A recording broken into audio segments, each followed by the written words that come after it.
Hi, I'm Stephen Jones, and I'm the editor of the new Fishing Wales electronic magazine.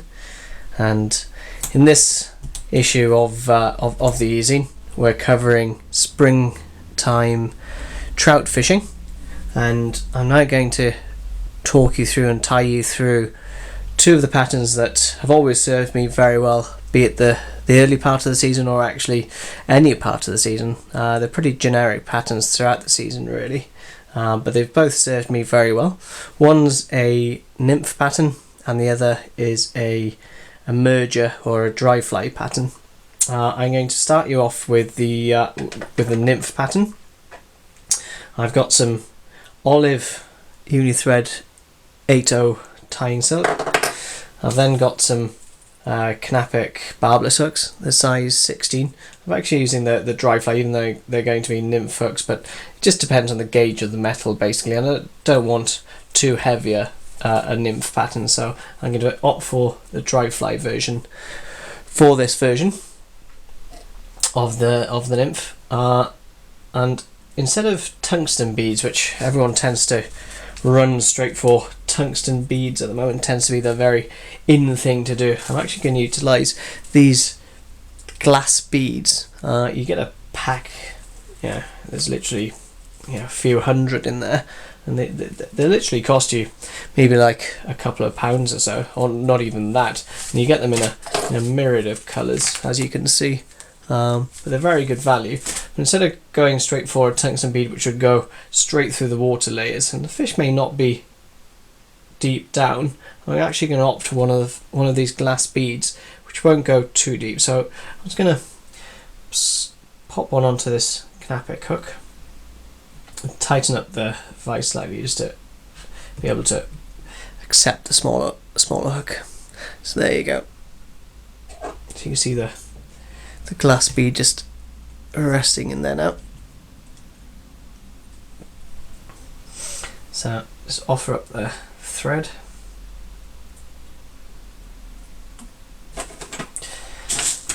Just snip off the excess of the thread.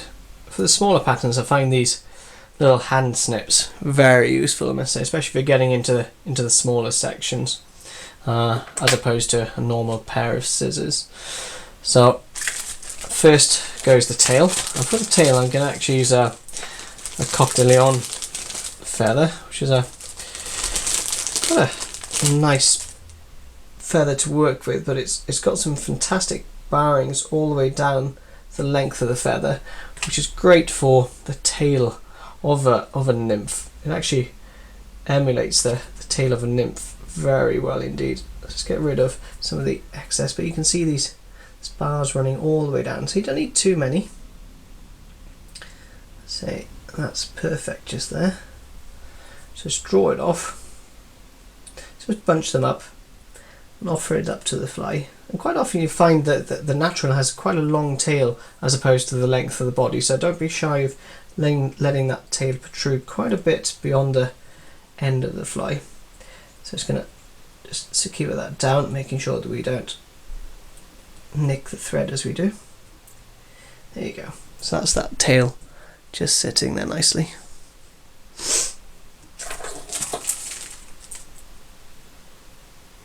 So now we're going to snip off the excess. For the body, we're actually going to use it's called blob tail, so it's for those atrocities they utilise on the reservoirs. So it's actually for the tail of the blob, but it actually makes quite a nice body material. So it's gonna, this is an olive again, so it's gonna draw out one strand of that, and then just snip that off and just offer that up to the hook. Draw it back and then just secure.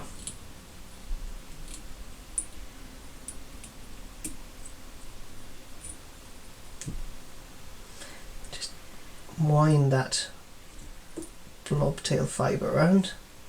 You can see it forms a really nice kind of translucent olive colour. Really does look great. It's not too striking, so it's not going to stick out a mile, but it's going to give it a nice natural effect and quite a streamlined body as well, which will let it cut through the surface film quite easily. Just tie that off, so just 3 turns there, and just snip off the excess. So we're going to make a little cover for the thorax. We're just going to utilise some Mirage tinsel in medium. It's normal opal. Just take that around the thread, offer it up there, make sure it's right on top of the shank of the hooks, right down the body. Just wind that back a bit. Don't worry if you go back over the body you've just been tying on, and just snip that there. So we're just going to put a bit of dubbing in the thorax area here. For that we've just got some, it's called Hare's Ear Plus. It's basically just hare's ear with a bit of sparkle running through it. So just sparingly, you don't need too much in there. So just dub it up. That should be ample. Just draw it out so it's not going to be in one big clump. There you go. And let's offer that up to the thorax. Quite a simple pattern, but again, most of these trout patterns are, to be honest. If you look at the hare's ear and pheasant tail, you know, extremely effective patterns, but relatively simple to tie. And make sure you don't put too much. Again, it's just a nice little spiky thorax, and just draw that opal mirage over the thorax, just like that. Just secure it, draw it in tightly in front and behind. Then we can just snip the excess, and that's the end of the fly. So we just whip finish just behind the head. You would then super glue or varnish in there.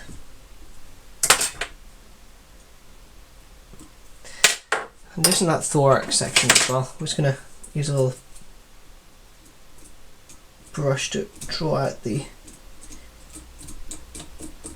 fibres. Make it nice and spiky. That one's a bit too spiky. And there's the end of the fly. A very simple fly, but again, very effective. And again, you can just change the weight of the head here, so you can utilise some tungsten beads, you can utilise some normal gold beads, whatever takes your fancy, and obviously you can change the colour of the body, yeah, depending on the hatch you want to match, basically. But yeah, again, a very simple pattern, but very effective, and that's on size 16. But again, you can utilise that down to 22s, 24s, or all the way up to 10s, 8s, whatever, again, depending on the hatch you're trying to match. So that's the end of the nymph. Again, very easy to tie, but very effective.